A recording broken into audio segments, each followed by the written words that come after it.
Para dar inicio, entonces, le voy a dar la palabra al coordinador y editor de contenidos de la revista Diplomacia, el embajador Eduardo Gálvez. Buenos días, creo que Alicia Froman nos está faltando porque está tratando de conectar.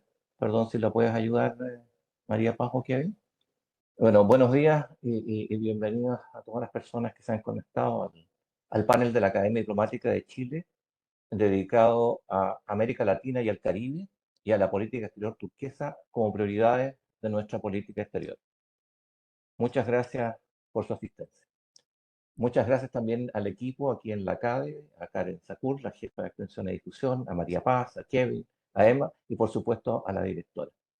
Y muchas gracias particularmente a nuestros excelentes panelistas, el embajador Alex Bessic, secretario general de Política Exterior, la profesora Alicia Froman, el consejero Julio Cordano, director de Medio Ambiente, Cambio Climático de Océanos, y Salvador Vega, jefe de Asuntos Marítimos en nuestro ministerio. Antes de comenzar el programa, le deseo pasar la palabra a la directora de la Academia, embajadora María del Carmen Domínguez, para unas palabras de saludo y bienvenida. Buenos días, bueno, casi buenas tardes, pero buenos días a todos y todas. Agradecemos su asistencia en la tercera charla del ciclo del webinar sobre las prioridades de la política exterior. Esta actividad está organizada por la Academia Diplomática de Chile y a través de su Departamento de Extensión. Hoy vamos a conversar dos temas a las que el Ministerio le está dando mayor énfasis. Una es la política regional latinoamericana y la segunda, la política exterior turquesa. Creo que es importante señalar que hoy es el Día Mundial de los Océanos, así que nosotros también estamos con eso y estamos, la corbata creo que del embajador, aquí creo que es el color que él dice que es el color turquesa, así que estamos celebrando también algo tan importante como eso, considerando la importancia para Chile de todos estos océanos. Les agradezco muchísimo por haber aceptado nuestra invitación y formar parte de este webinar, que posteriormente se plasmará en la revista Diplomacia del primer semestre. Muchas gracias a todos y todas, y dejo con ustedes al embajador Eduardo Gálvez, quien dará una breve introducción a esta charla y presentará a los panelistas. Buen día. Muchas gracias, María del Carmen. Este panel, como lo dijo ella, es el tercero de un ciclo de webinars de la Academia Diplomática dedicados a las prioridades de nuestra política exterior. Deseo destacar también que con las presentaciones de todo este ciclo vamos a preparar el próximo número de la revista Diplomacia, dedicado al tema justamente de las prioridades de la política exterior chilena. El primer panel se dedicó a una visión de conjunto de nuestras prioridades con la participación, entre otros, del director de Planificación Estratégica. El segundo trató de la política exterior feminista como prioridad de nuestra política exterior, que fue coordinada por nuestra directora. Y el cuarto y final se va a dedicar al multilateralismo y los derechos humanos, que va a estar coordinado por el embajador Juan Eduardo Eguiguren. Hoy vamos a tratar como objetivos prioritarios de nuestra política exterior la región de América Latina y el Caribe, primero, y luego la llamada política turquesa. Les pido que para preguntas y cualquier comentario utilicen el chat que está disponible. Para comenzar las presentaciones, en el tema de nuestra política exterior hacia y desde América Latina y Caribe, le voy a dar la palabra al secretario general de Política Exterior, el embajador Alex Bessic, a quien previamente voy a presentar. El embajador Bessic es un embajador de carrera, actualmente secretario general de Política Exterior, es licenciado en Historia de la Pontificia Universidad Católica de Valparaíso, también posee estudios de posgrado en Ciencias Sociales en la Flaxo y en Estudios Internacionales en la Escuela Diplomática de España, Universidad Complutense de Madrid. Es egresado, por supuesto, como todos los funcionarios de carrera de la Academia Diplomática de Chile. Ha trabajado como secretario en las embajadas de la República Checa y Francia, en la misión ante la Unión Europea en Bruselas, en la delegación ante la UNESCO. En el ministerio ha trabajado en las direcciones de América del Sur, en la de Planificación Estratégica, en la Dirección General de Política Exterior y en la Dirección General de Relaciones Económicas Internacionales. Alex, tienes la palabra. Muchas gracias, embajador. Muchas gracias, María del Carmen, también por la invitación. Es importante este tipo de actividades porque nos ayudan a dar a conocer a la opinión pública, a los expertos y a la ciudadanía, finalmente, cuál es el trabajo que estamos haciendo y cuáles son los objetivos que nosotros nos estamos planteando. Antes que nada, quisiera señalar que dónde se enmarca la política latinoamericana de la Cancillería. Como ustedes saben, porque lo han escuchado en otros webinars, entre los lineamientos del programa de gobierno existen 4 ejes transversales, que son la promoción del multilateralismo, los derechos humanos, la política exterior feminista y la política exterior emprendedora. Y dentro de las áreas prioritarias que se ha planteado este mismo programa está América Latina y los países vecinos como uno de sus elementos más importantes. Desde este punto de vista, el mismo presidente Boric ha dicho que Chile es y se siente profundamente latinoamericano y que la plena pertenencia a esta región debe sustentar cualquier tipo de inserción internacional de nuestro país o de la región en el concierto internacional. Por tanto, entendemos que nuestra región es el espacio privilegiado hacia donde se debe dirigir nuestro impulso político y hacia donde deben implementarse nuestras principales acciones de política exterior encaminadas a lograr la integración regional. Históricamente, esta integración ha tenido 2 dimensiones. Una es la integración económica y comercial, por supuesto, que aparece como una estrategia fundamentalmente frente a los efectos positivos y negativos que conlleva el proceso de globalización. Basada en el principio de complementación económica, de la producción y del consumo, en la que los países facilitan su intercambio de bienes y servicios mediante la eliminación de aranceles y otras barreras comerciales para su importación y exportación, con la finalidad de aumentar su productividad derivada de la operación a escala y la búsqueda de la ampliación de los mercados de consumo, con el objetivo de crear riqueza y generar nuevas fuentes de empleo. Y la otra dimensión tiene que ver con la búsqueda de una concertación política que permita que frente a la comunidad internacional y ante desafíos comunes, América Latina tenga una sola voz. Sin perjuicio de la importancia que la integración económico-comercial tiene, en esta intervención fundamentalmente nos vamos a referir a la búsqueda de esa concertación política y de la construcción de una voz común en la región.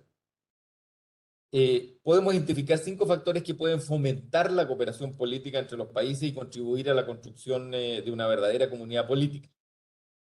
Lo primero es un mínimo de intereses comunes entre los actores que participan. También un mínimo de interdependencia económica y política entre ellos. La perspectiva de obtener ventajas para todos los participantes, un núcleo de países que van a impulsar esa cooperación y que estén dispuestos a pagar de alguna manera los costos del liderazgo. Y por último, la existencia, y esto es un asunto de realismo político, de alguna manera la existencia de promotores o protectores externos. Por otro lado, la integración regional muchas veces se ha entendido como un fin en sí mismo, cuando creemos que debe ser vista como una plataforma estratégica que permite a los países implementar políticas conjuntas y o coordinadas de manera eficaz. Algo tan simple y a la vez tan complejo como eso. Debemos constatar, en todo caso, sin embargo, que más allá de los discursos integradores y de la voluntad sincera de ciertos gobiernos por establecer esa voz común, América Latina no logra presentarse como un actor unificado en el escenario internacional. Razones para esto, tal vez la inclinación histórica a mirar a Estados Unidos y a Europa en primer término, más que a los países vecinos, las diferentes estrategias de desarrollo y la renuencia a ceder soberanía a instancias supranacionales de alguna manera han dificultado los avances en la integración. Aunque existen muchos organismos e instituciones, se superponen, perdón, muchas veces unos con otros, y en general no han dado los resultados esperados.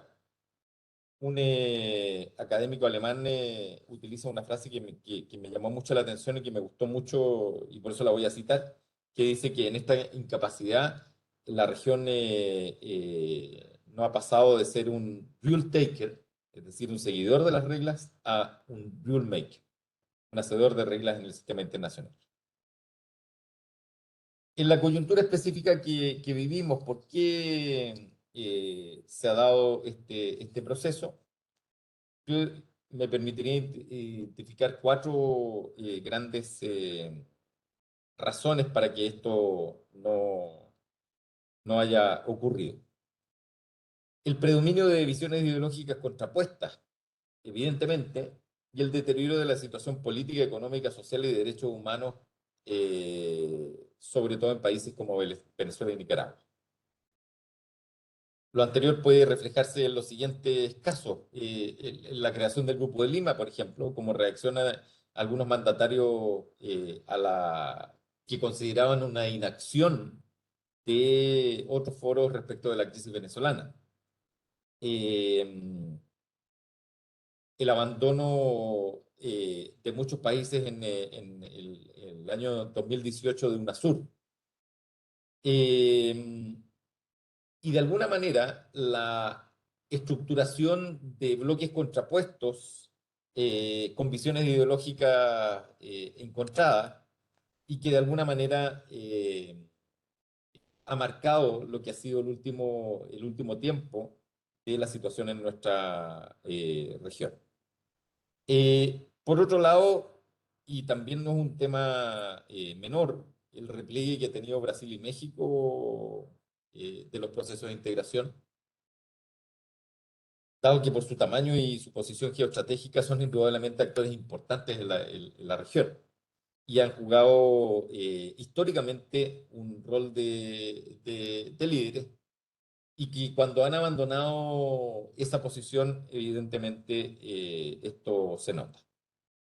Por ejemplo, Brasil se retiró el año 2020 de la CELAC, participa formalmente solo de Prosur, y en el caso de México, también por disputas geoestratégicas entre los dos grandes líderes de la región, de alguna manera ha abandonado esa posición.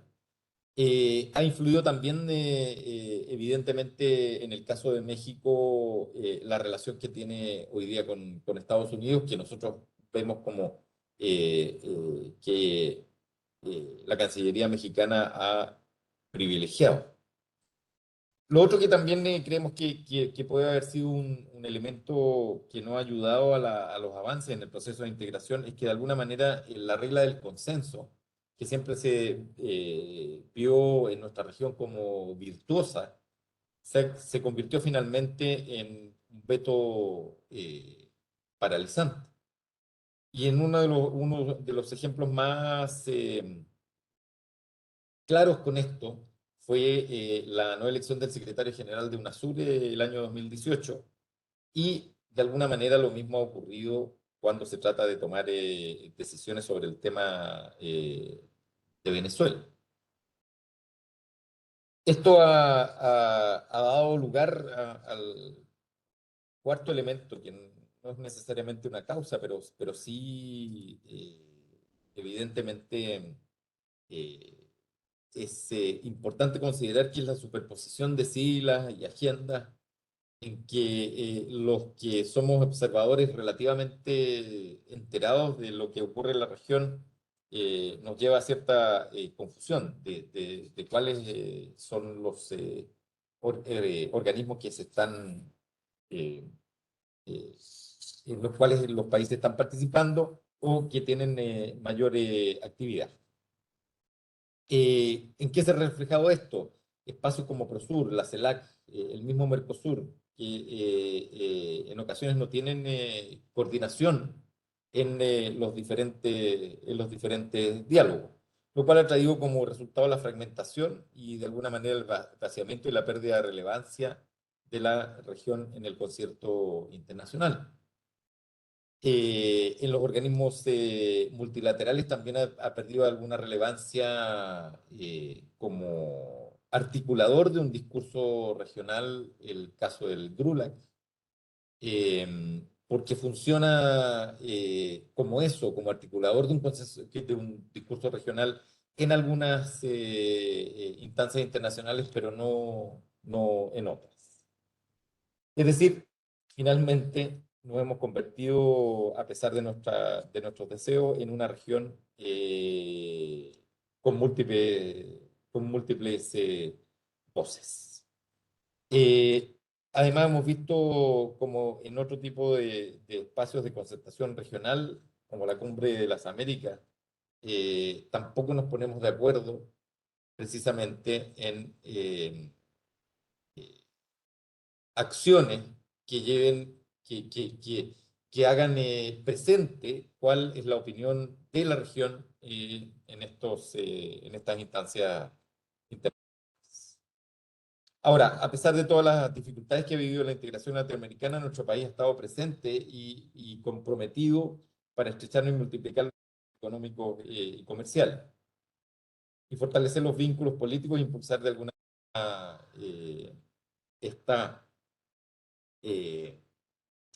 nueva idea de llevar a la región a tener una sola voz. Solo como una manera de señalar cuáles han sido o cómo se están desarrollando nuestras propias actividades en las diferentes instancias de integración. Voy a realizar un pequeño barrido por estas instancias.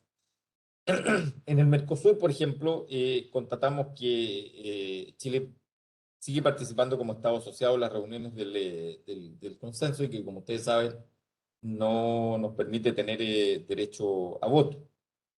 Y somos conscientes que el problema de las nuevas adhesiones, en el caso de Bolivia, que se encuentra pendiente desde 2015, y Venezuela, que fue incorporada en el 2006, pero suspendida en el 2017, todavía no termina esto de resolverse.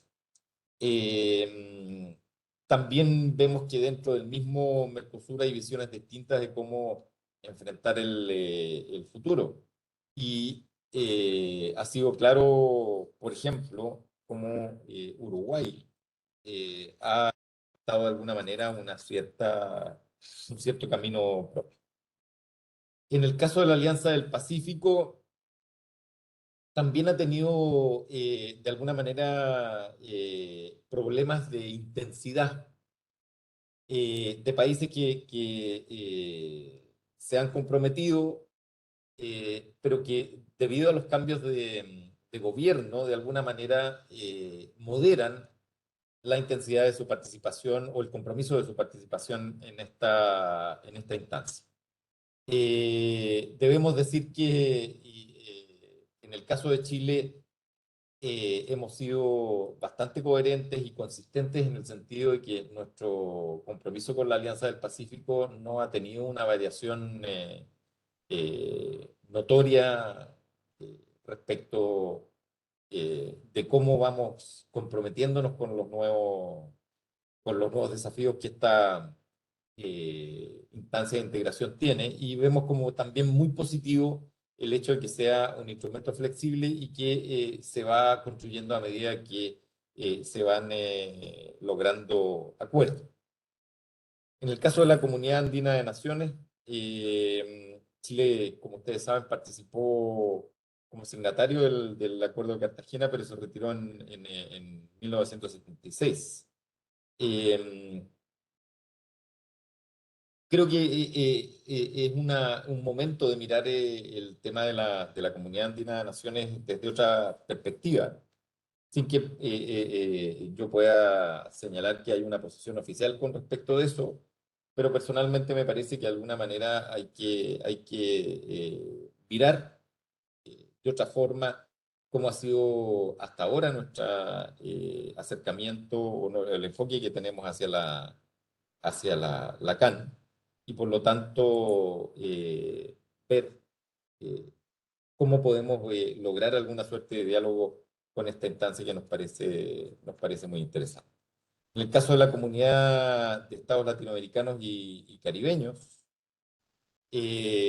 nosotros fuimos un impulsor importante de CELAC en el 2013, pero entendemos que ha perdido mucho fuelle, fundamentalmente porque Brasil está fuera, porque todavía no tenemos un proyecto que nos convoque a todos, pero vemos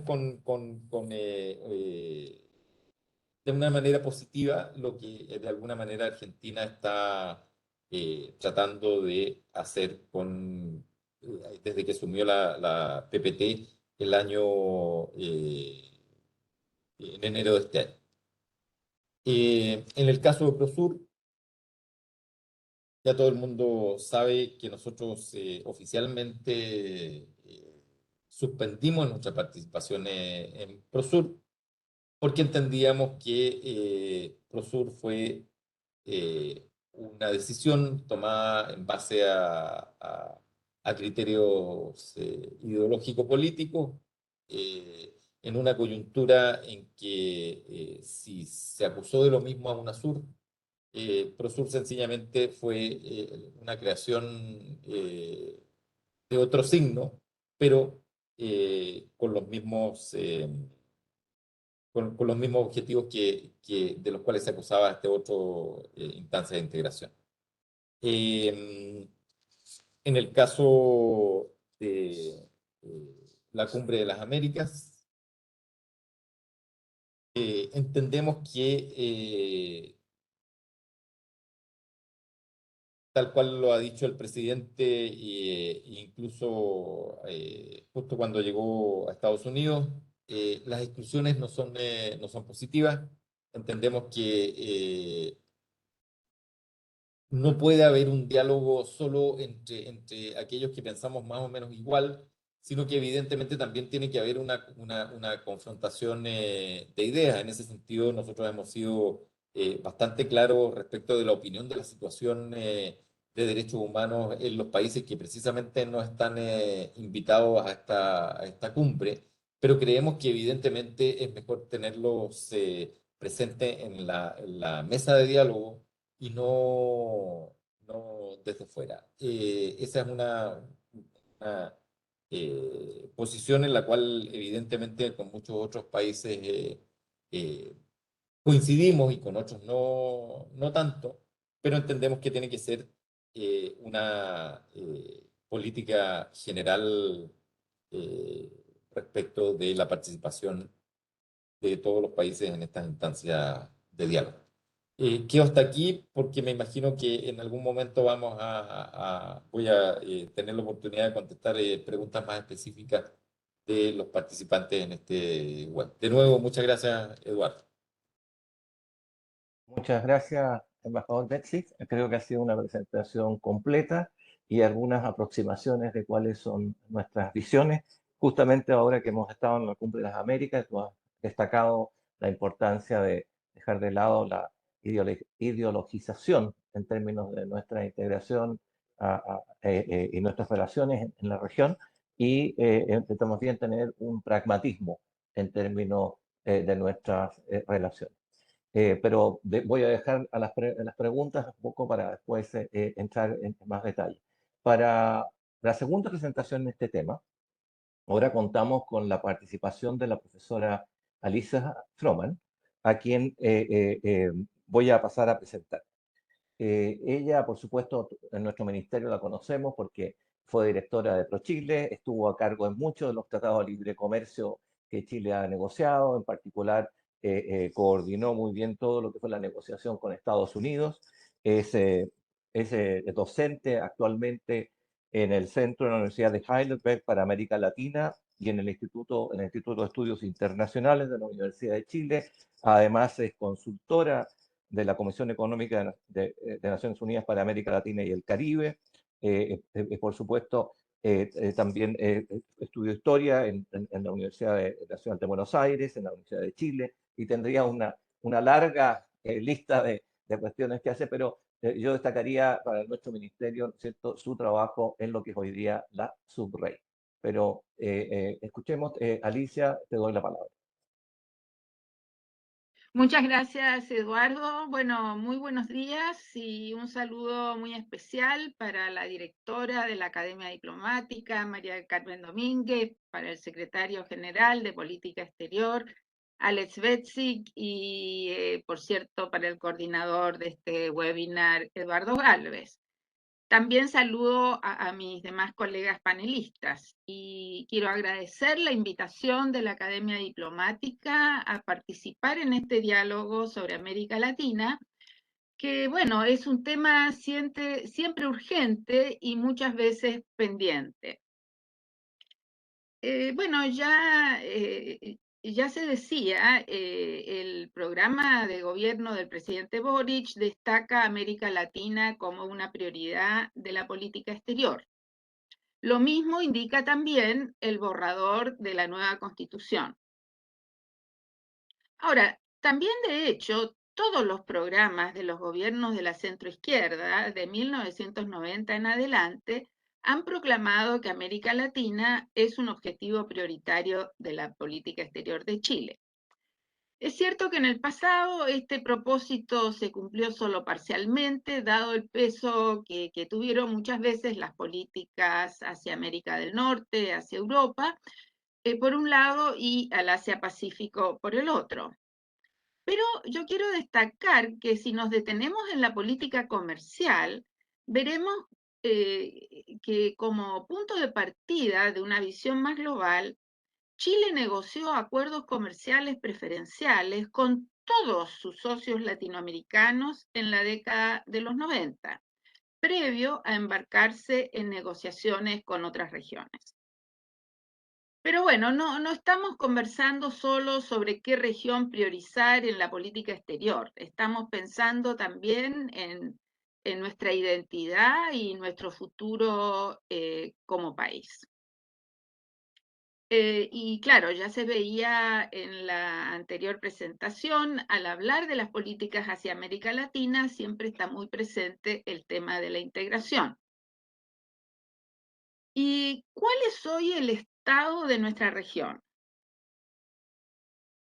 Las crisis superpuestas de la emergencia sanitaria y la pandemia del COVID-19, primero, a la cual se agregaron luego la crisis energética, la crisis agroalimentaria por la guerra en Ucrania, han develado y destacado las precariedades que existen en nuestras sociedades, que se expresan brutalmente en el desempleo, en el aumento de la pobreza y la desigualdad. También creo han mostrado con crudeza la fragmentación y fragilidad de nuestra integración regional, tanto en el ámbito político como en el económico productivo. En una perspectiva histórica, bueno, más allá de la tremenda crisis actual, en el discurso sobre la integración suele predominar una visión de los problemas y carencias del propio proceso. La integración como sueño inacabado, como vocación frustrada. Una y otra vez, del siglo XIX en adelante. Ahora, esta frustración es justificada, creo yo, respecto de la institucionalidad política de la integración, que se fue creando a lo largo del siglo XX e inicios del siglo XXI y que hoy está débil y es cuestionada.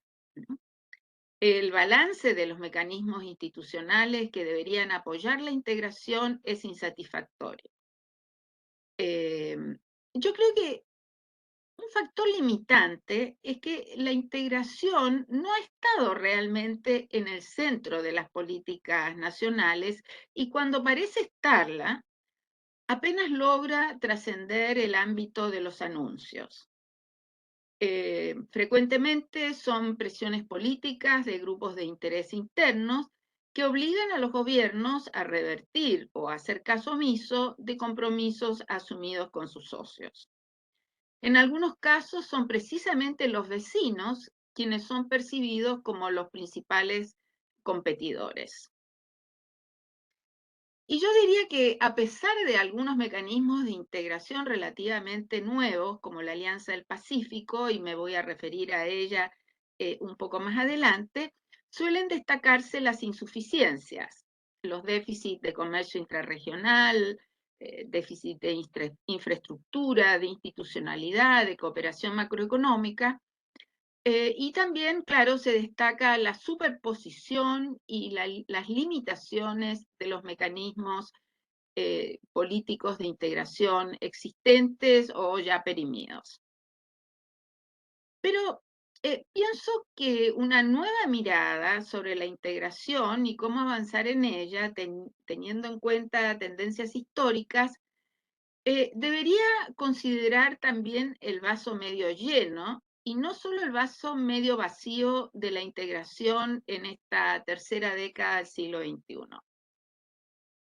Creo que debemos prestar una mayor atención a lo que yo he dado por llamar la integración de facto. La integración que se da en distintas esferas del ámbito económico y social, en el mundo real, y no solamente la integración de iure de la superestructura institucional y los compromisos políticos incumplidos. Esta integración de facto o interdependencia se viene desarrollando, de hecho, sin estridencias desde hace años, y es ya parte del paisaje de nuestra región. Y esta interdependencia es el resultado de factores demográficos, de cambios tecnológicos y culturales, del crecimiento de los sectores medios y también de incentivos del mercado.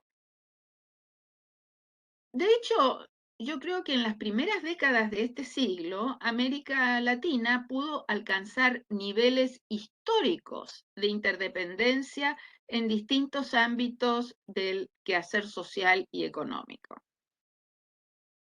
¿A qué nos referimos?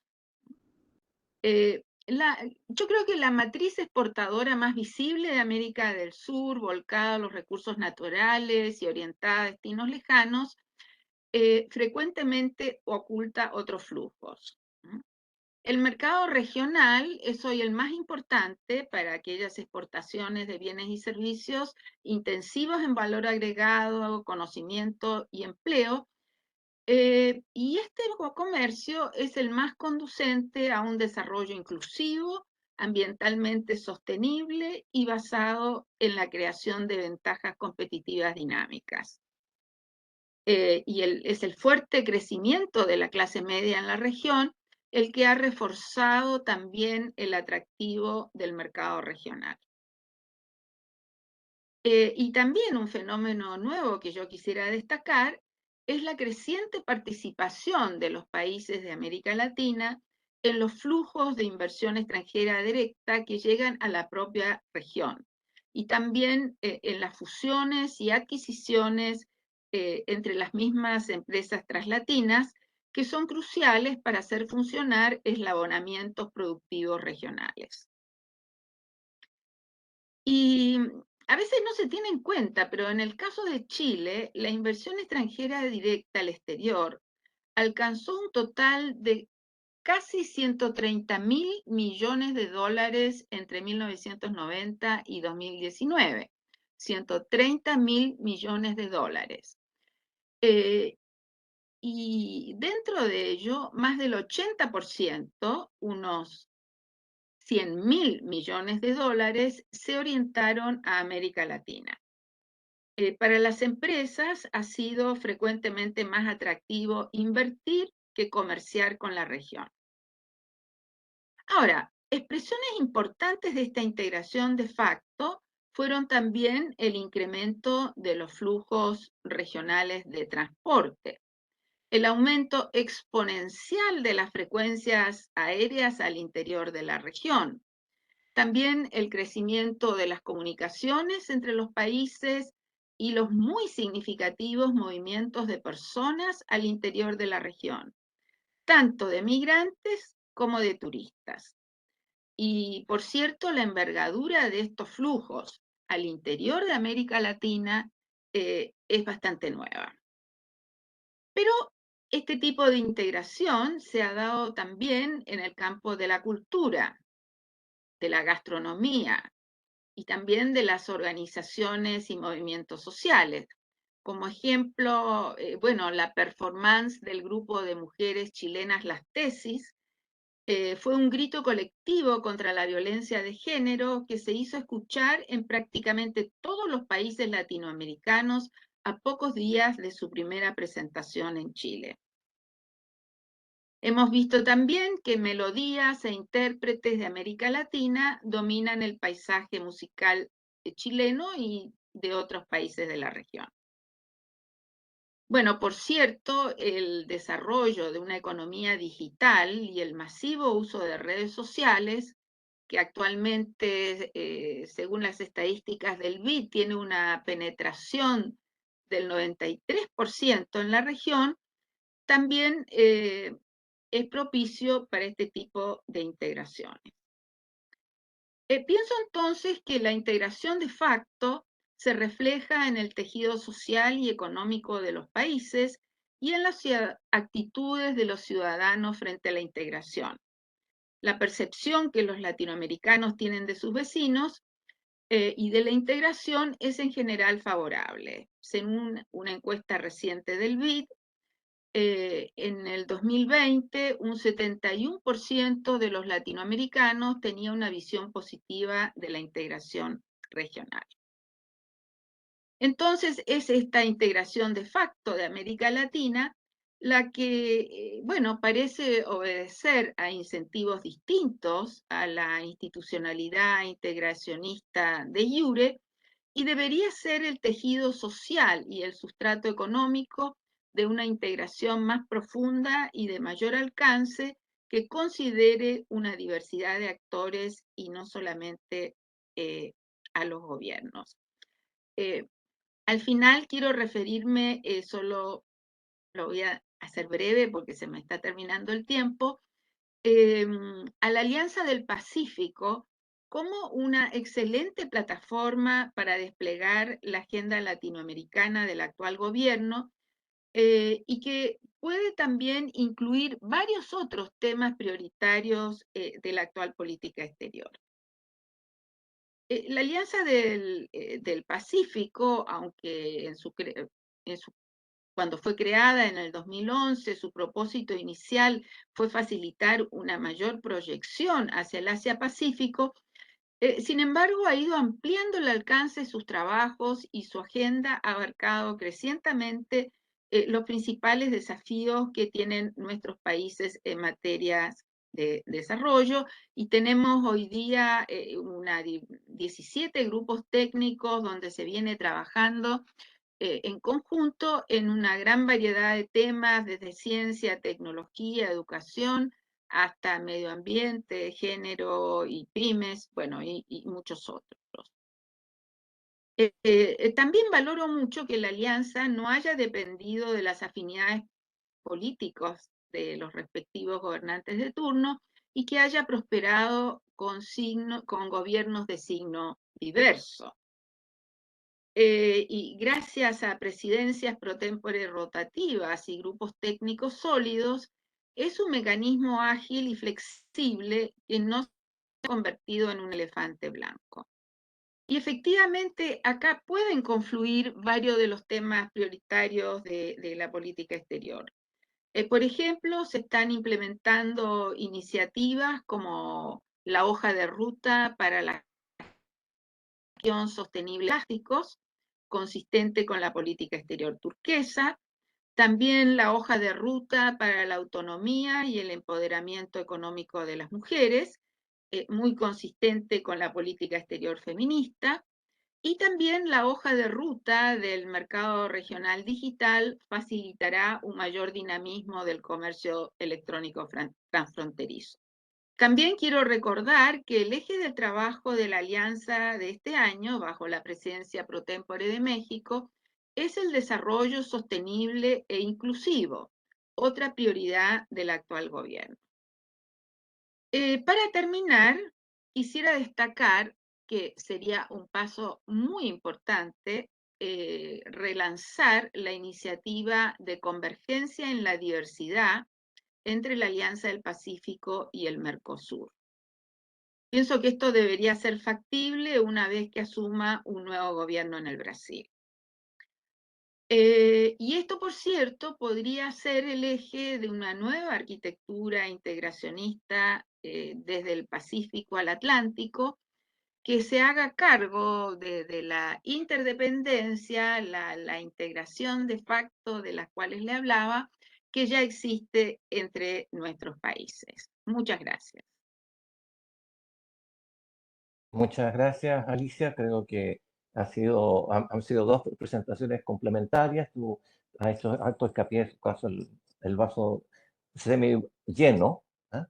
Y hemos ido más allá de la región, su importancia por su geografía, por la historia. Tú hablaste mucho del lado de la economía, el comercio, ¿no es cierto? Las inversiones, sobre todo inversiones chilenas en países de la región.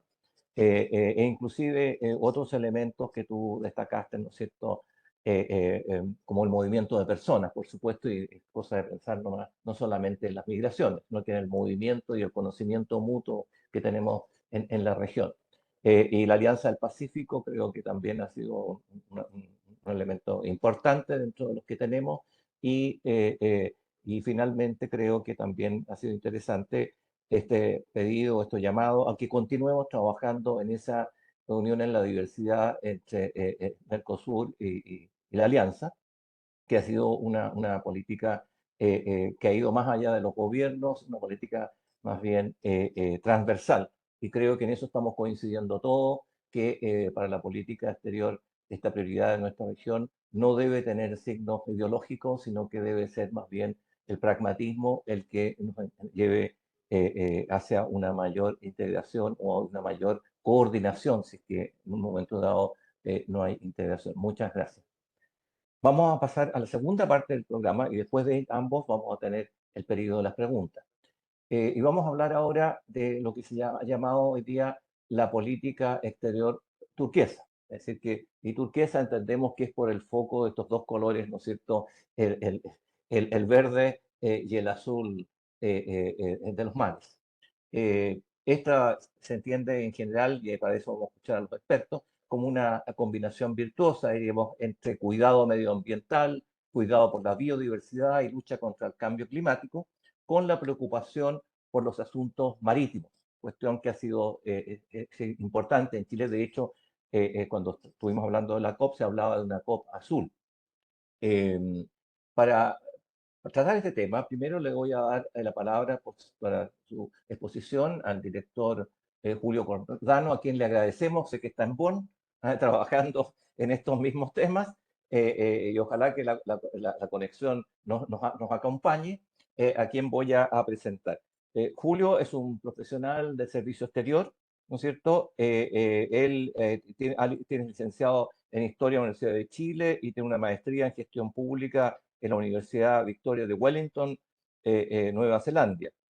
Ha estado destinado, ¿no es cierto?, afuera en Italia, ha estado en Nueva Zelanda, estuvo también en la FAO, aquí en Santiago, en nuestro ministerio, todos lo conocemos y lo reconocemos en realidad por su trabajo que ha tenido siempre en la Dirección de Medio Ambiente en la capital, que también ha sido donde fue jefe del departamento primero del cambio climático y lo tuvimos muy presente para el periodo de las negociaciones de la COP. Ha sido el coordinador principal en las negociaciones de cambio climático, inclusive para la presidencia de la COP25. Y así fue consejero en la misión permanente de Chile de las Naciones Unidas en Nueva York. Y actualmente, ¿no es cierto?, tiene a cargo, obviamente, de esta área tan importante de la diplomacia y para nuestros diplomáticos, que es el mundo, ¿no es cierto?, del medio ambiente, del cambio climático y de los asuntos oceánicos. Julio, tienes la palabra y muchas gracias nuevamente por conectarte desde Bonn. Muchas gracias, Eduardo, gracias, embajador, por darme la palabra. Espero que me escuchen bien. ¿Sí? Perfecto. Bueno, muchas gracias por la invitación a participar en este evento, que como bien decía, creo que toca temas realmente de gran trascendencia, de gran relevancia para el momento actual. Y claro, efectivamente estoy en Bonn en este momento. Afortunadamente la conexión de Wi-Fi es bastante buena, así que espero que no se interrumpa la presentación. Y estoy en la reunión de los órganos subsidiarios de la Convención Marco de Naciones Unidas sobre Cambio Climático, en lo que se conoce como las sesiones intermedias o las sesiones de medio año, que preparan el trabajo técnico para las decisiones que luego se toman en la COP. Así que es un trabajo un poco de bottom-up, es un trabajo que tenemos que cubrir, sobre todo los ítems de agenda que luego se transforman en los grandes resultados que se conocen públicamente en la COP, que este año toca hacerla en Egipto. Entonces, me gustaría tal vez hacer un poco una reflexión desde, desde la agenda multilateral en temas ambientales, usando tal vez el fondo de este concepto de política exterior turquesa, que como bien decía Eduardo, se trata de una combinación de lo verde y lo azul, eh, que efectivamente toca tal vez los principales elementos que tiene la agenda multilateral de medio ambiente: el cambio climático, la biodiversidad representado por lo verde y el océano representado por lo azul. Y de ese punto de vista yo creo que es importante decir que la política exterior turquesa, como la entendemos, es una integración de agendas. Y esto es muy relevante porque la desagregación o la atomización de la agenda multilateral es un problema, especialmente al momento de ponerse objetivos ambiciosos de implementación de políticas de protección al medio ambiente, que sean también ambiciosas. Una implementación de una política no le importa, digamos, de dónde venga la guía o de dónde vengan los recursos. Lo importante es que esa implementación sea efectiva y donde se cruzan muchas agendas de cambio climático, de biodiversidad, de protección del océano. Por ejemplo, todo lo que estamos haciendo en temas de áreas marinas protegidas en Chile tiene todos esos componentes: la biodiversidad de las especies que viven en el océano, el cambio climático y la relación con el océano, evidentemente, es muy importante. Lo hemos puesto de relieve en nuestra acción internacional.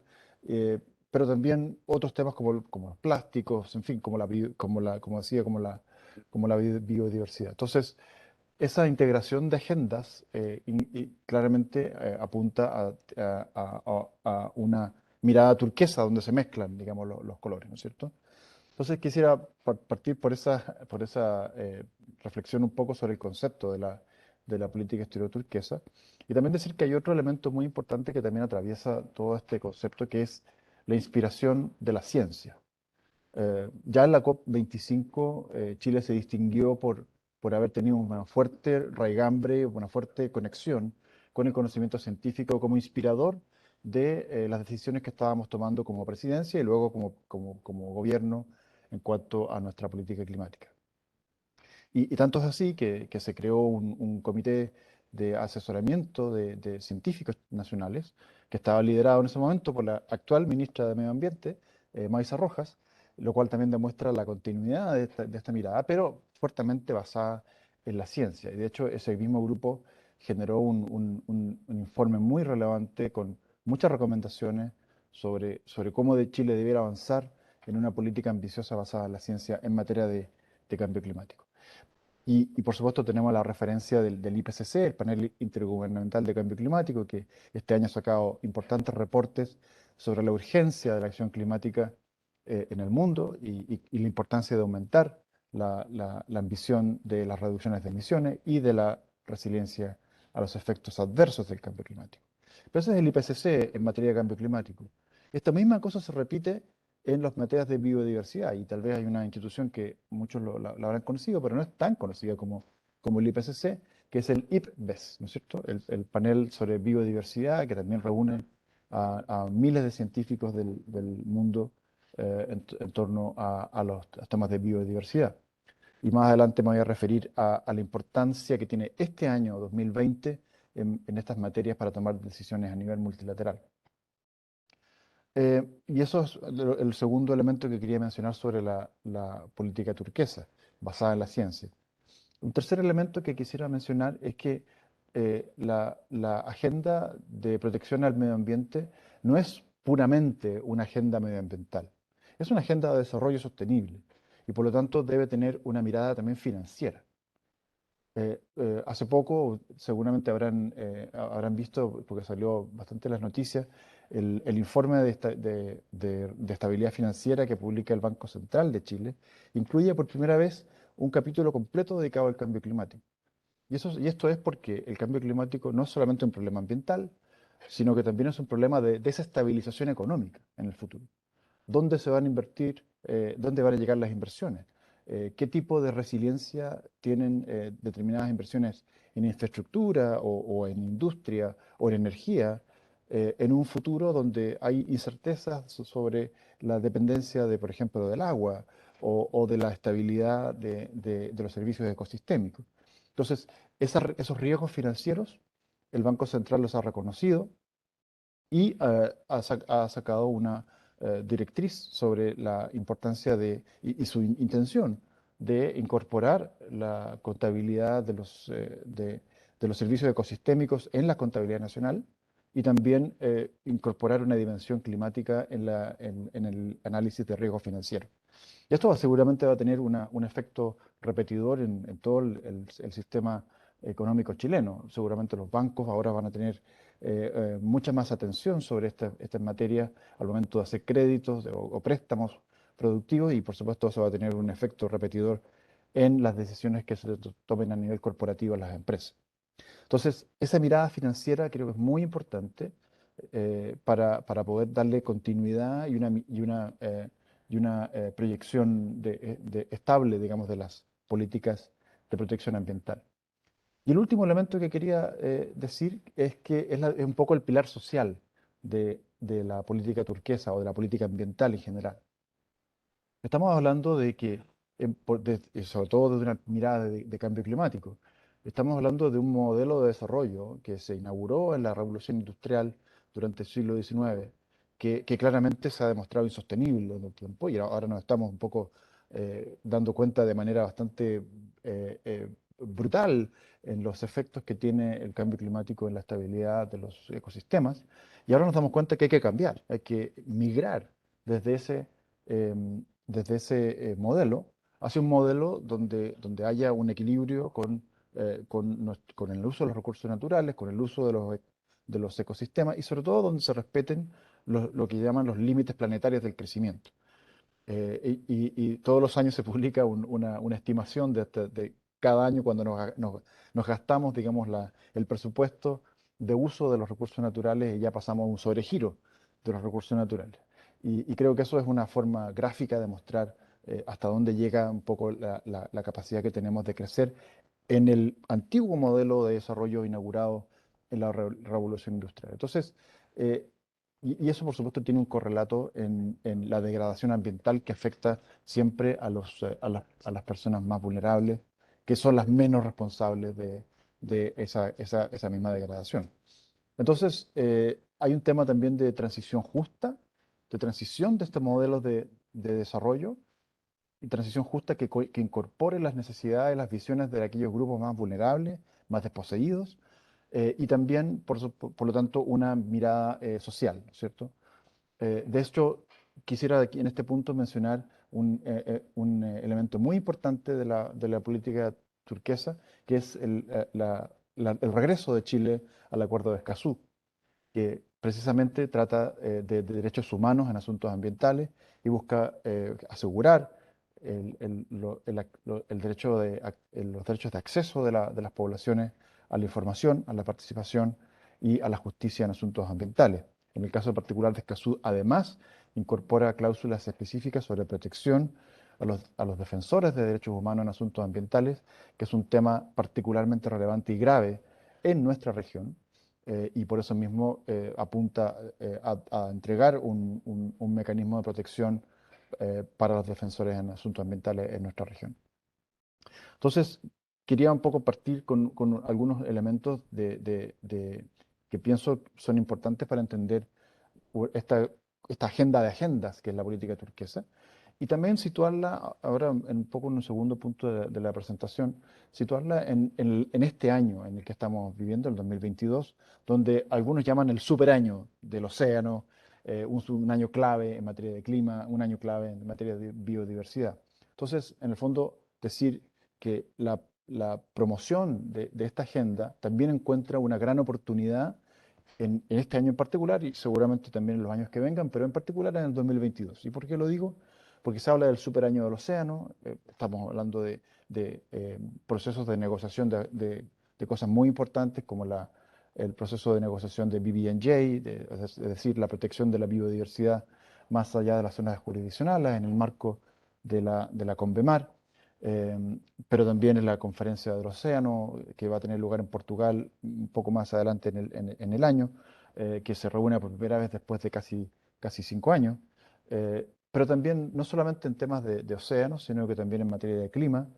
La COP de 26 en Glasgow fue un poco la puerta que abrió un nuevo movimiento en las COP de cambio climático, que ahora están mucho más enfocadas en aumentar la ambición climática, en mitigación, en adaptación, en finanzas, pero también en cuanto a la implementación, es decir, acción climática real y más conexión, por lo tanto, con actores no estatales. Y eso es realmente una revolución en lo que se refiere a las COP de cambio climático. Y esto todo se va a ver reflejado ahora en la COP a fin de año en Egipto.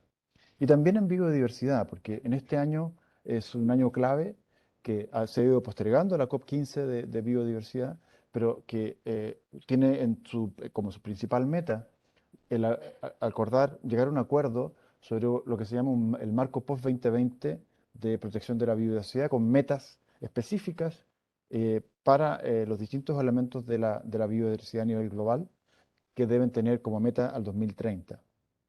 Y en eso Chile ha sido muy activo en promover, junto a otros países del mismo nivel de ambición de Chile, la idea de que debemos proteger al menos el 30% de los ecosistemas al 2030, tanto marinos, oceánicos como terrestres.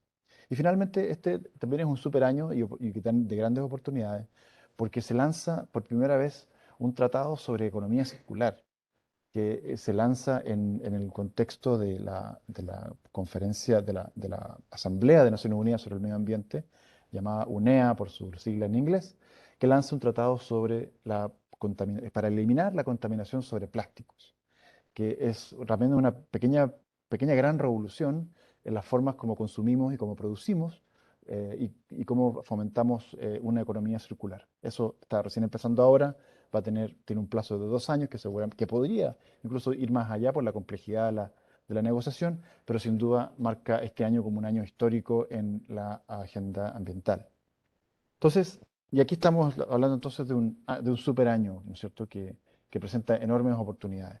Y creo que Chile ha mostrado una actitud muy progresista, y que creo que también ayuda a una posición ambiciosa, ciertamente, pero también refleja una, em, una, una mirada que va más allá de las diferencias políticas, porque estas son posiciones que se han ido desarrollando de forma bastante armónica y constante, a pesar de los cambios de gobiernos que ha habido en Chile. Y eso es una cosa de la cual tenemos que sentirnos muy orgullosos, porque responde también a un gran apoyo ciudadano, a una mirada de protección del medio ambiente. Entonces, Chile, en este año, o este superaño del 2022, tiene fortalezas que podemos usar como plataforma para nuestra acción internacional, y por supuesto también tenemos que reconocer que tenemos debilidades.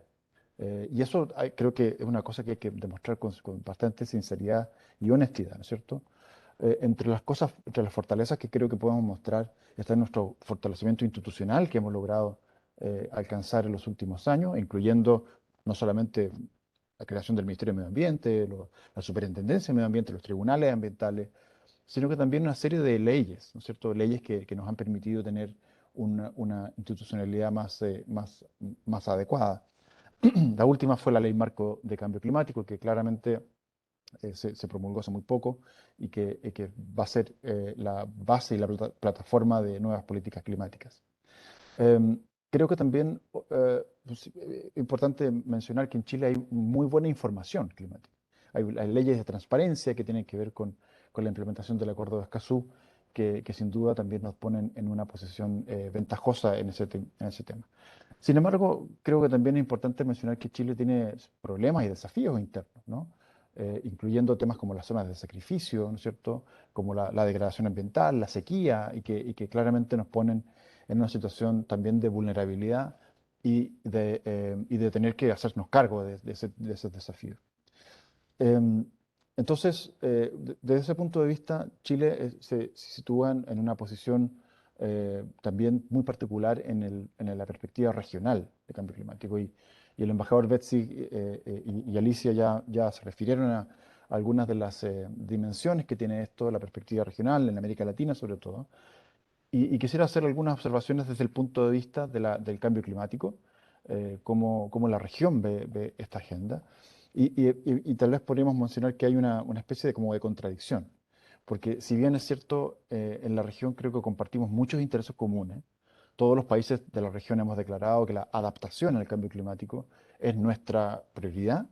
No somos grandes emisores, tal vez tenemos uno o dos países que son tal vez más significativos en la contribución de gases de efecto invernadero, pero en general la región de América Latina no somos grandes emisores, y sin embargo, y por eso mismo nuestra prioridad está en la adaptación.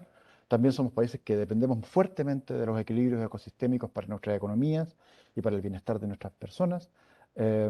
Y sin embargo, a pesar de tener esta agenda, digamos, que aparentemente nos une, políticamente la región está bastante disgregada, ¿no? Bastante desunida en distintos grupos negociadores, con propuestas diversas y con algunas miradas que son divergentes en algunos temas bastante fundamentales. Y no voy a entrar en detalle, pero hay si bien tenemos esta base común de intereses y de prioridades, al mismo tiempo tenemos una desunión política en lo que se refiere a la defensa de posiciones en los foros multilaterales. También una cosa que tenemos en común es que somos países de renta media, y eso nos deja en una situación vulnerable en cuanto al acceso a financiamiento para materias de cambio climático. Entonces, hay claramente un desafío, sobre todo cuando pensamos que Chile quisiera contribuir a que la región hable con una sola voz. Em, yo justamente ahora en Bonn, una de las cosas que hice fue reunirme con uno de los representantes de la Organización Meteorológica del Mundial, la WMO, nos contaba justamente que uno de los problemas que hay en América Latina es que no tenemos una gran capacidad de observación de los fenómenos climáticos, y por lo tanto no tenemos buenas series de tiempo de la sequía, de las inundaciones, de la frecuencia de olas de calor, etcétera, etcétera. Entonces, si no tenemos esa información, difícilmente podemos adaptarnos a los futuros escenarios de clima. Y entonces surge como lógica, entonces, bueno, unamos a la región en torno a la necesidad de tener mejores sistemas de observación climática. Y tal vez es una idea que se podría explorar, pero la región ha sido tímida en explorar ese tipo de oportunidades. Y creo que también corresponde a la política exterior turquesa tener esa vocación latinoamericanista de unir a la región en torno a ese tipo de cosas. Quisiera finalmente decir que la política exterior turquesa eh, puede dar origen a una serie de iniciativas, y iniciativas en tres campos distintos. La primera es hacernos cargo del rol que tiene Chile en los procesos multilaterales, y creo que ahí el superaño que mencionaba yo en materia de cambio climático, en la COP27, en la biodiversidad, en el nuevo marco post-2020 de protección de la biodiversidad, o en el superaño del océano, son claramente oportunidades para llevar propuestas ambiciosas, para llevar propuestas que sean de consenso, pero también que miren a resultados ambiciosos. Y eso claramente es una oportunidad para la política exterior turquesa, ¿no? Los procesos multilaterales. La- un segundo nivel de iniciativas es la iniciativa que pueden ser catalogadas como iniciativas nuevas o que digamos que se salen de la simple agenda preestablecida de la política internacional, como es, por ejemplo, la idea que anunció ya el presidente sobre los corredores entre áreas mineras protegidas en el Pacífico, y otras que podríamos también elaborar. Y finalmente hay un tercer nivel que me parece que es muy importante en una política exterior más moderna, que es no olvidarse que la política exterior es un reflejo de los intereses y de las realidades de un país. Y por lo tanto, una política exterior turquesa también tiene que tener una dimensión nacional, una dimensión donde nosotros hagamos un esfuerzo por explicarle a los ciudadanos chilenos, a la población, qué es lo que estamos haciendo en su representación en el mundo, o una mirada ciudadana y también una mirada de influencia a nivel de espacios de gobernanza nacional. La Cancillería forma parte, incluso preside algunos espacios de gobernanza nacional, como el Consejo de Ministros para una política oceánica. También tenemos espacios en temas financieros, frente al Fondo Verde del Clima, etcétera. Entonces, son espacios también donde nosotros podemos validar, recoger también buenas ideas que luego podemos llevar a los espacios multilaterales. Entonces, voy a dejarlo hasta ahí. Espero no haberme pasado demasiado el tiempo, que siempre me pasa lo mismo, pero espero que haya sido de utilidad y por supuesto, abierto a preguntas o comentarios. Muchas gracias. Muchas gracias, Julio. Estamos con problemas de tiempo, pero la verdad que ha sido muy interesante, muy completa, yo diría, la presentación. Creo, no voy a entrar en detalle. Yo creo que tú dijiste que trataba aquí de una integración de agenda, ¿no es cierto?, de la biodiversidad, el cambio climático, etcétera. Pero sobre todo, quiero destacar lo que tú dijiste, que hay que ver en términos de desarrollo sustentable, es decir, que tiene una variante también de desarrollo, aunque en ese punto hiciste referencia a lo que llamas los límites planetarios del crecimiento, ¿no es cierto? Yo en mi época se me vino a la cabeza el Club de Roma. Claro, por supuesto, esto ya es como 40 años atrás, pero de todas maneras, esta es una idea que siempre ha estado presente, que tenemos que cuidar el planeta y que en realidad no se puede seguir creciendo a la manera como lo hacíamos antes en términos de estructuras productivas y creo que tú has enlazado muy bien la necesidad de que esté bien coordinado lo que es la política interna con la política exterior, en este caso turquesa. Al final, el apoyo de la población es la que importa, y creo que eso ha estado, y entro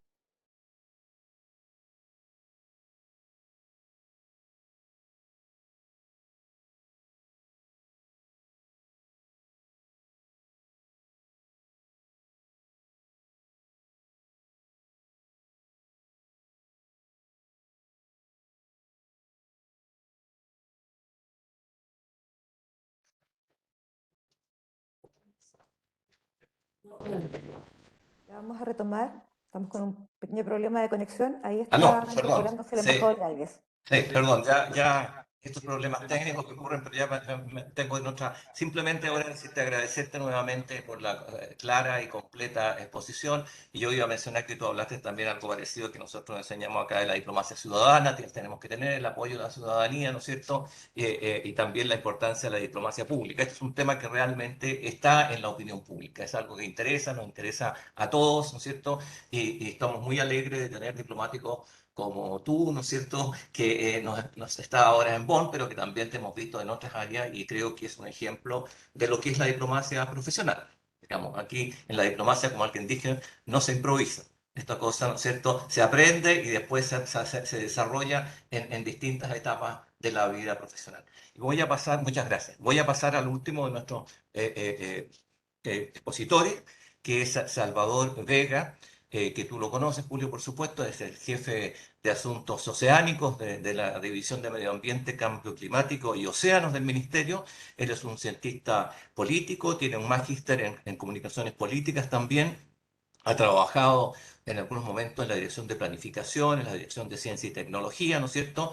Y ha sido parte de varias delegaciones nacionales en los temas, ¿no es cierto?, de su especialidad, que es que actualmente él está a cargo del tema, ¿no es cierto?, marítimo u oceánico, y por lo tanto ha estado involucrado en muchas de esas negociaciones.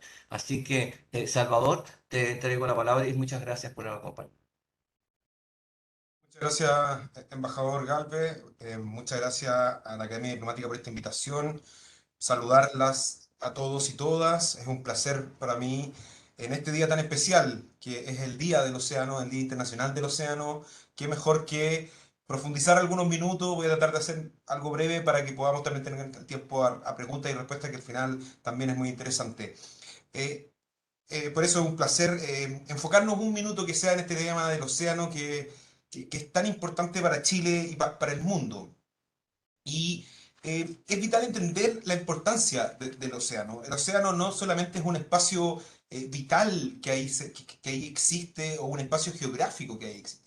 El espacio, o sea, el océano es un espacio, pero también es un componente importante del equilibrio ecosistémico a nivel internacional.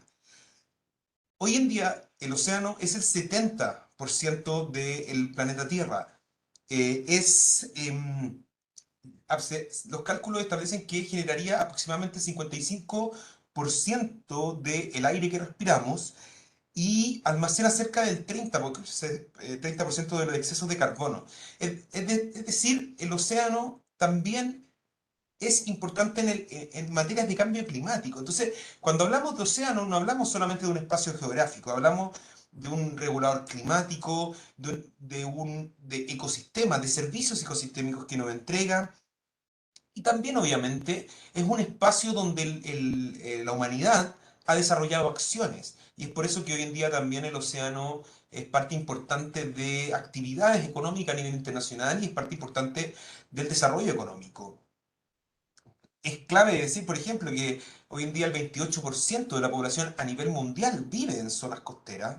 Y bueno, la pesca y la acuicultura, se habla de que la FAO establece en sus estudios que al 2050 la principal proteína que se comerá a nivel mundial provendrá del océano, es decir, será del sector pesquero y acuícola. Y en este marco, por qué es importante para Chile? Y ahí las explicaciones van en el mismo sentido. Chile es un país oceánico con una importante educación oceánica. Yo creo que ya en los últimos años hemos logrado hacer ver esa importancia, ese sentido oceánico, entender que Chile no es solamente una delgada línea de tierra o franja de tierra entre la cordillera y el mar, sino que Chile es un país que tiene un espacio marítimo importante y que es muy importante para el país en distintas dimensiones geográficas. Chile, 6.450 kilómetros de costa continental, más de 80.000 kilómetros de costa considerando los archipiélagos, los fiordos, islas, etc. Somos la zona económica exclusiva número 11 a nivel mundial, con aproximadamente 3.600.000 kilómetros cuadrados. El 25% de nuestra población vive, de nuestros ciudadanos y ciudadanas viven en zonas costeras. Y en materia económicas también, qué decirlo. Chile, el sector pesquero y acuícola es el segundo sector exportador después de la minería. El 95% de nuestro comercio exterior se transporta vía transporte marítimo. Em, pero también tenemos condiciones, por ejemplo, culturales. Hay una conexión cultural de Chile con el océano y eso se ve reflejado en las obras, en la cultura. Pero también tenemos una relación política y también en términos de política exterior. Y ahí siempre a mí me gusta dejar y hacer ver lo que fue la Declaración de Santiago de 1952, que desde nuestro punto de vista y desde mi punto de vista es bonito, que marca justamente esa relación de Chile con el océano en términos que esa declaración que establecieron Ecuador, Perú y Chile aquí en Santiago en el año 1952, por primera vez desde una perspectiva multilateral, se establece el océano y el mar como un espacio de jurisdicción de los estados, en donde los estados podrán ejercer sus deberes y derechos. E incluso ahí mismo se incluye por primera vez, desde un aspecto multilateral, el concepto de las 200 millas marítimas, que posteriormente fue recogido por la Convención de Derecho del Mar por la CONVEMAR, lo cual es un hito importante y refleja todo el quehacer oceánico de nuestro país, tanto desde la perspectiva política. Pero el océano, como decíamos, es un espacio importante. ¿Y cómo ha reaccionado el mundo frente a este océano? Lo primero que hizo el mundo fue el establecimiento de la CONVEMAR, que bueno, este año importante, cumple 40 años, que vino a ser un proceso de negociación muy clave porque vino a determinar no solamente los espacios jurisdiccionales en el mar, sino que vino también a establecer el marco regulatorio del accionar humano en el mar, en términos de protección, conservación del medio ambiente marino, pero también de aquellas actividades económicos extractivistas que se podrían decir de alguna manera, como por ejemplo la pesca, el transporte marítimo, incluso un tema que también vamos a hablar un par de minutos, la minería, los fondos marinos, etc. La Conmemar es el marco que nos hemos entregado a los estados a nivel internacional para regular este accionar y nosotros desde Chile lo valoramos como tal. Pero desde el año 1982, desde que se establece la Conmemar hasta hoy en día, han pasado, uno puede decirlo, solo 40 años. Pero en estos 40 años, el desarrollo que se ha dado ha sido muy, muy rápido. ¿Y qué es lo que qué es lo que ha pasado?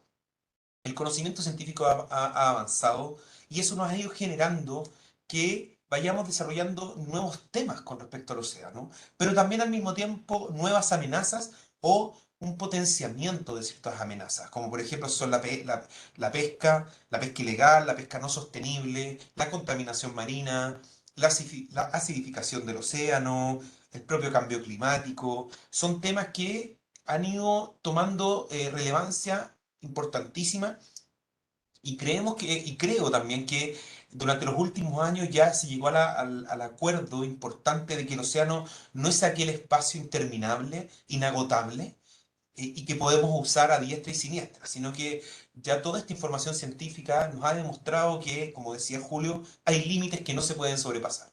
Y el océano lamentablemente está en esos límites. Ya hoy en día el 80% de las poblaciones de peces están sobreexplotadas a nivel mundial, la contaminación marina, eh, como decíamos, si bien la FAO del 2050 establece que la proteína a nivel mundial vendrá del mar, al mismo tiempo los estudios dicen que al 2050 existe mucha probabilidad que exista más plástico que peces en el mar. Entonces, y ya los peces que hoy en día tenemos en el mar tienen un alto grado de contaminación por plástico y microplástico.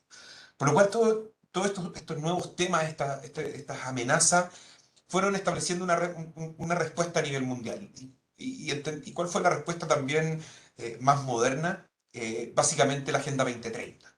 ¿Y por qué la Agenda 2030 viene a marcar un hito también en este tema? Es porque por primera vez que en el marco de Naciones Unidas el océano tiene un lugar preponderante a través de un establecimiento específico de un ODS, que es el ODS 14. El ODS 14 que se llama Vida Submarina. Por primera vez se viene a establecer dentro de una agenda de este tipo el océano con un cuidado específico. Pero si bien es muy bueno que el océano tenga un objetivo específico, también hay que entender que el océano es transversal a toda la Agenda 2030.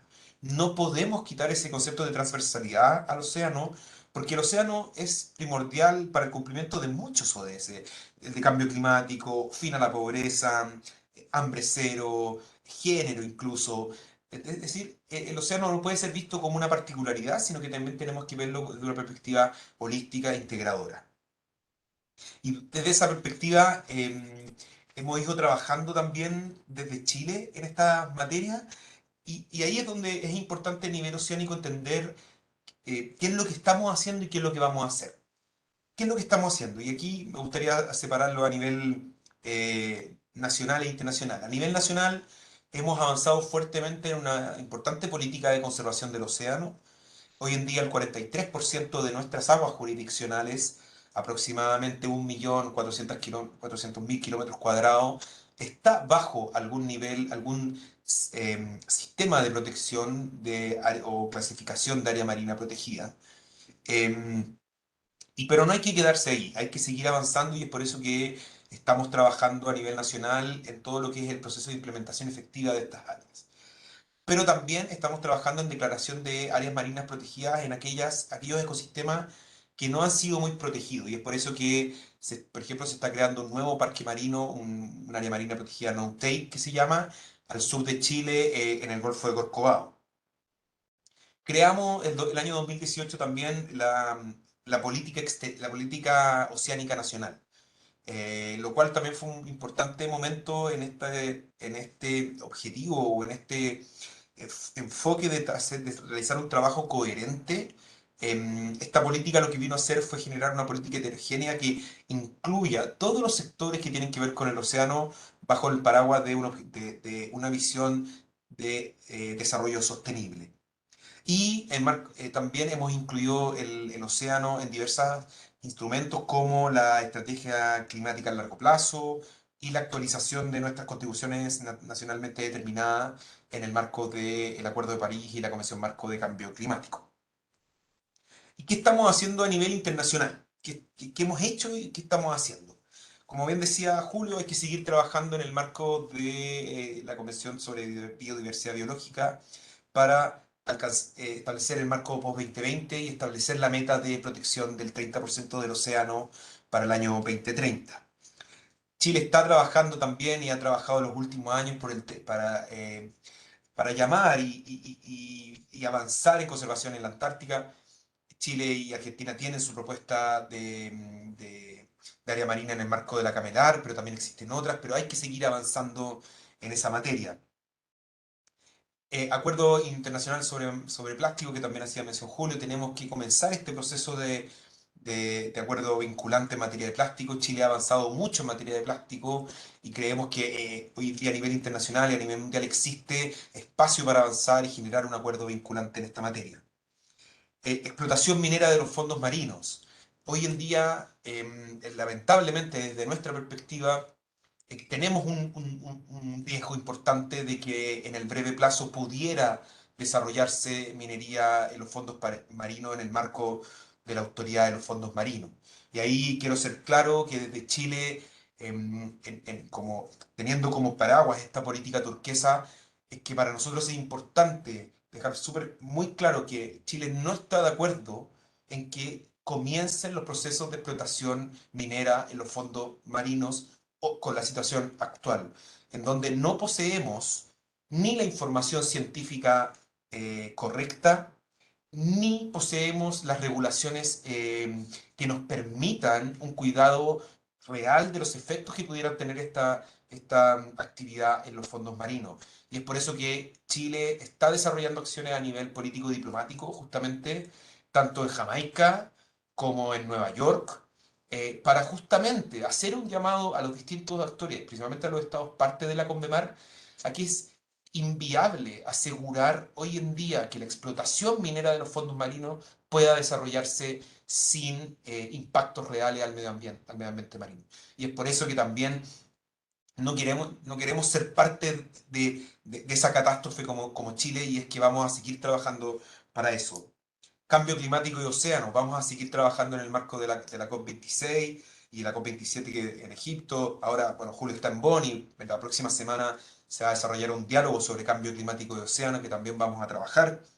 Y también en el acuerdo de BBNJ o BBNJ que se llama, que va a regular la biodiversidad más allá de las aguas jurisdiccionales. Es un gran desafío ese acuerdo porque regula un área que la propia CONVEMAR ha establecido que es de todos y es de nadie, pero que debemos regularla. Y que lamentablemente la propia CONVEMAR, a diferencia de lo que es en los fondos marinos, no lo estableció como patrimonio común de la humanidad, por lo cual también, al no ser patrimonio común de la humanidad, tiene otros desafíos a la hora de negociar un acuerdo de implementación. Y ahí nosotros también desde Chile lo que buscamos es un acuerdo robusto, un acuerdo ambicioso, que permita justamente cumplir los objetivos de protección del océano, pero que entregue un marco aplicable del derecho internacional y que ese acuerdo internacional no venga a complicar los esquemas de gobernanza internacional, sino que venga a ser compatible con los esquemas de gobernanza internacional y genere este framework importante para el futuro del océano. Y para finalizar, me voy a detener en dos hitos que estamos trabajando, como hacía mención Julio, estos que son hitos o iniciativas que están fuera de los marcos formales de negociación, pero creemos que son importantes y marcan el quehacer de la política turquesa. El primero es una iniciativa que comenzó el año pasado, que es la implementación o la determinación o los estudios para implementar un área marina protegida en alta mar en el Pacífico frente a Chile, en lo que es la cordillera de Nazca. Esta es un área que fue determinada por la CDB como ecológicamente importante, por lo cual consideramos que Chile tiene que avanzar en los esquemas que hoy existen de gobernanza oceánica internacional para comenzar estos procesos de conservación. Proteger el 30% del océano al 2030 no podemos hacerlo solamente con las aguas jurisdiccionales. Tenemos que ir más allá. Y creemos que este tipo de iniciativas puede ir en ese marco. Y es por eso que hemos estado trabajando en el marco de la Organización Regional de Pesca, para justamente ver cómo se puede proteger esa área importante para la biodiversidad, y ahí creemos que tenemos que ser vanguardistas y buscar aquellos espacios. Y finalmente, como bien se dijo por ahí, Julio lo mencionó, el día de mañana esperamos que pueda ser lanzada y firmada una coalición que estamos proponiendo de Chile, desde Chile, en el marco de la Cumbre de las Américas, en donde hemos citado a países de la región, desde Canadá hasta Chile, países costeros del Pacífico, para generar una alianza, una coalición que nos permita trabajar los temas de áreas marinas protegidas y conservación del océano, y la posibilidad de establecer corredores marinos ecológicamente conectados. ¿Qué se refiere a corredores marinos ecológicamente conectados? Se refiere, por ejemplo, a generar conexiones en materia de objetivos de conservación entre los trabajos que están desarrollando en materia de áreas marinas protegidas los distintos países. Por ejemplo, ya se tiene la información científica de que las mismas ballenas que están en el sur de Chile, en Corcovado, por ejemplo, en algún momento del año, en otro momento del año son las mismas ballenas, está monitoreado por sensores, que están que están en la cercanía del Canal de Panamá y en una zona que tiene ahí también protegida Panamá. Por ejemplo, ese tipo de cosas es donde lo que tenemos que decir, que desde Chile queremos propiciar a trabajar en materia de sinergias regionales y un trabajo regional. ¿Por qué? Y con esto concluyo. Porque todos los esfuerzos de conservación y protección del océano no pueden ser ni unilaterales ni unipersonales. Todos los esfuerzos de conservación del océano hoy en día tienen que ser multilaterales, multisectoriales y multinivel. Es decir, aquí tenemos que participar todos, desde los estados, las ONG, las comunidades locales, todos tenemos que estar involucrados en los trabajos de conservación del océano. Y es la única forma de lograr con éxito los objetos de conservación, la implementación de áreas marinas protegidas. Y es por eso que hemos hecho este llamado, y es por eso que creemos que la política exterior turquesa en materia de océano tiene que ir destinada justamente a trabajar tanto en los ámbitos de negociaciones formales como en iniciativas nuevas en todos estos niveles, justamente ¿con qué objetivo? Con el objetivo de asegurar la salud del océano a largo plazo. ¿Para qué? Para nuestras futuras generaciones y también para todo el quehacer humano de aquí a 100 años. Así que muchas gracias, embajador, que espero haber estado en el tiempo. Muchas gracias. Muchas gracias, Salvador. Creo que todas han sido muy ricas las exposiciones. Yo destacaría que tú, por ejemplo, hiciste referencia a la Agenda de los 2030, ¿no es cierto?, como un agregado a toda nuestra conversación y a los ODS, también a lo que está ocurriendo en los mares. Hay que decir nomás que el domingo, ¿no es cierto?, vamos a estar en la reunión ministerial de la OMC en Ginebra, donde está el tema de pesca ilegal, ¿no es cierto?, de los más importantes, y esperemos que se haya éxito. Es el único acuerdo multilateral que se está trabajando allá. Es decir, es un tema riquísimo, y también te agradezco por esa vinculación que tú has hecho entre lo medioambiental, ¿no es cierto?, y lo regional, ¿no es cierto?, aparte de Escazú, que creo que Julio fue uno de los negociadores en su momento, y ustedes lo han seguido con mucha pertinencia, y han dejado muy bien puesto el nombre de Chile, porque aquí se ha hablado bastante de que son áreas en donde en el pasado hemos sido líderes y ahora también podemos ser líderes, digamos, líderes, yo no diría, no de una manera ostentosa, sino que más bien de ser constructivos, ¿ah? Y de ayudar que desde nuestra región aportemos a estos problemas que son globales. Tenemos muy poco tiempo, de hecho se nos concluyó los tiempos, pero le vamos a dar a todos los expositores unos 2-3 minutos para que hagan algunos comentarios y podamos ver algo de las preguntas que están. Y vamos a hacerlo en el mismo orden. En el caso de Alex, de nuestro secretario general, por ejemplo, yo veía, alguien tomó nota, los alumnos de segundo año, que son de la escuela, sobre que había tu frase, que habías dicho que la región pasó a ser seguidor de reglas a un creador de reglas internacionales. También alguien que por su nombre entendemos es Brasil, pregunta que un poco en la relación de nuestra relación bilateral con Brasil, que es parte de la región, ¿no es cierto? Y cómo se puede implementar. Y también tenemos otras preguntas para los otros expositores, pero partiría primero con Alex para tus últimos 3 minutos y lo que quieras redondear nomás o comentar lo que han dicho tus coexpositores. Alex, tienes la palabra. Muchas gracias, Eduardo. Respecto de la primera pregunta, sí, yo también considero que es una frase aceptada, no es mía, pero evidentemente sí,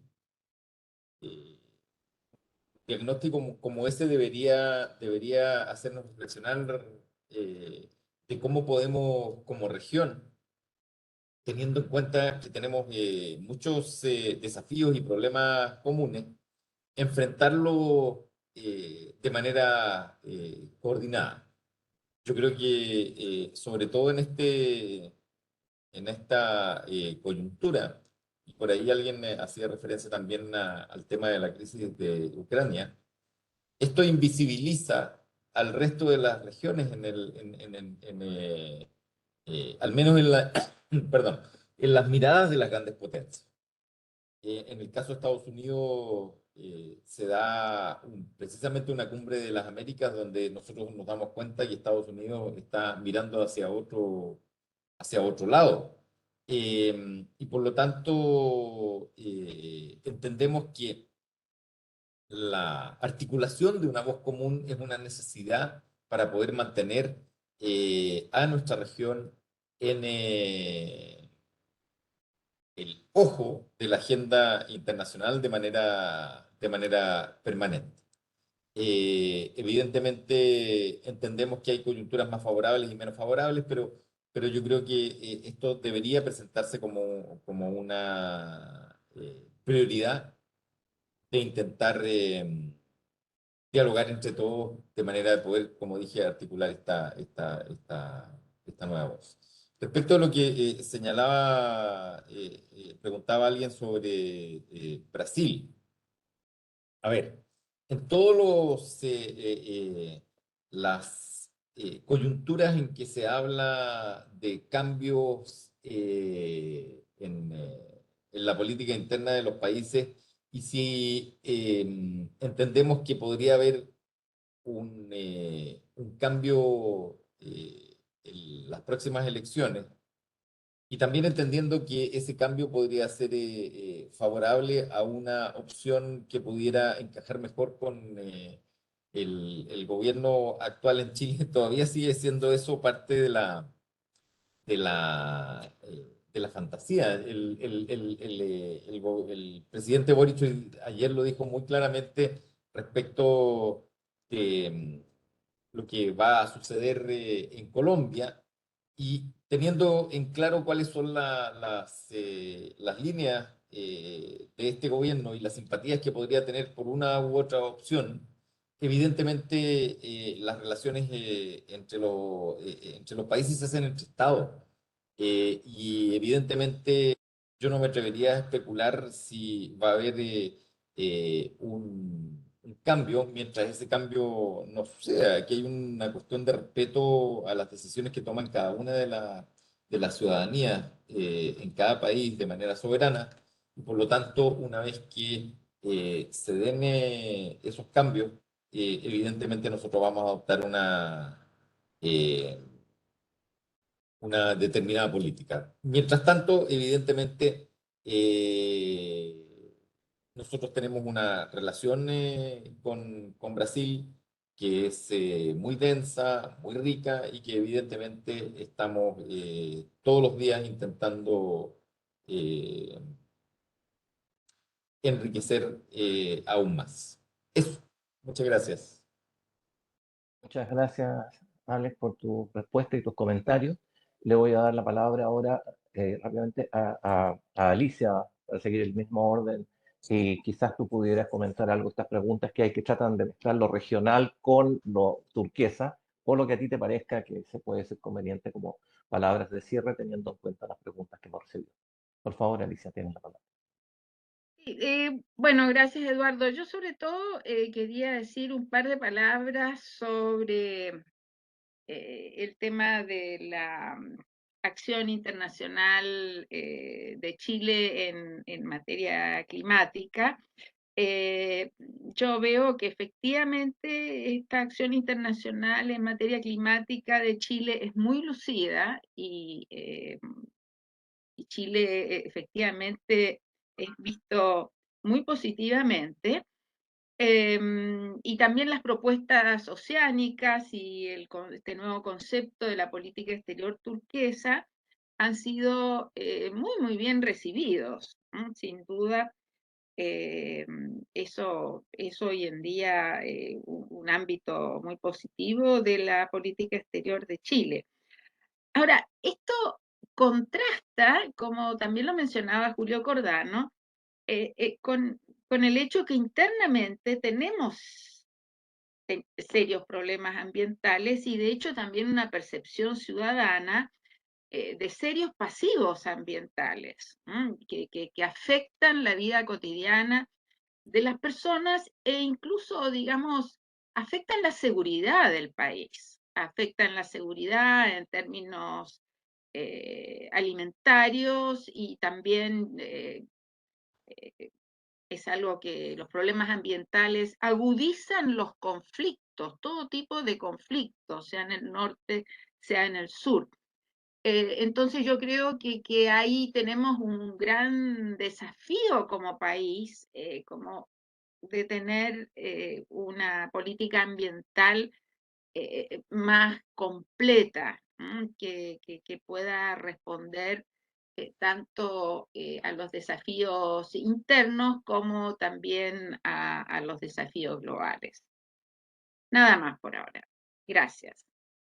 Muchas gracias, Alicia, por tus comentarios finales. Vamos a pasar ahora, ¿no es cierto?, a Julio Cordano. Una gran mayoría de las preguntas van por el lado de la política turquesa, pero hay una que quizás quisiera destacar, que alguien pregunta que por qué que esto no se haya abordado el rol de la Antártida, ¿cierto?, que también está vinculado a temas ambientales, o está y simplemente no ha sido mencionada. Sin perjuicio que puedas referirte a otra de las preguntas, creo que esa es interesante que clarifiques o por lo menos nos indique cómo entra la Antártida en el tema de la política turquesa. Tienes la palabra.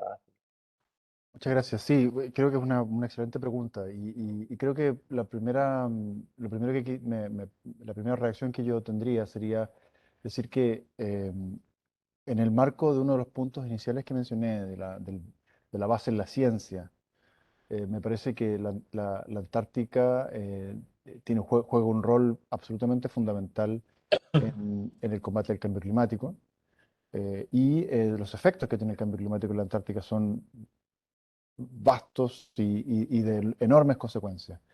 El IPCC, el Panel Intergubernamental de Cambio Climático, que reúne a los científicos que se dedican a esto, han hecho proyecciones de el alza en el nivel del mar que no se va a detener, que es un proceso que ya se inició y que no va a parar.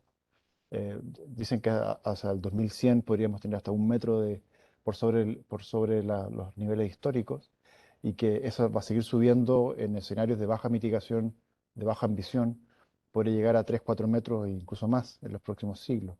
Entonces, y eso va a venir casi todo de la Antártica.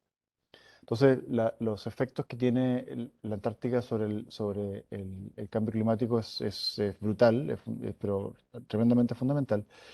Pero al mismo tiempo yo creo que es importante decir que Chile es un país antártico. Chile es un país que participa en el sistema del Tratado Antártico. Nosotros hemos siempre sostenido que esa es la gobernanza donde tiene lugar las discusiones internacionales.